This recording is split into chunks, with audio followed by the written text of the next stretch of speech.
Thank you. Okay, to answer this question, I'm going to tell a 90-second story. Earlier this year, I had the privilege to be sitting in the room with meetings with each of the individual aldermen. Members of the Collierville branch of the NAACP and other black leaders from our town sat down with each alderman, and I listened to the members talk about their experiences in Collierville and how they felt like the community wasn't getting good representation, and they would really like the alderman to do something about that.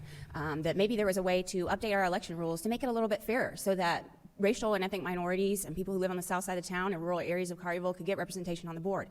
And they really poured their hearts out, and I felt very fortunate to be in that room. And then I watched all of the aldermen basically dismiss everything that they said, to tell them that their experiences cannot be true because Collierville is really great and I represent everyone. And it was a really good opportunity to put some of that servant leadership into action, but they really bombed it. And it was in that moment that I decided to run. I decided that if they're not going to hear that and do something about what a lot of their constituents are concerned about, then the only way we're going to get that done is if somebody runs against them. And that's why I'm running for alderman. And that is something that's very special to me. And I know that you'll hear people say that it's divisive to talk about these things. And I just want to correct that a little bit, because drawing districts so that everybody gets a seat at the table is not divisive.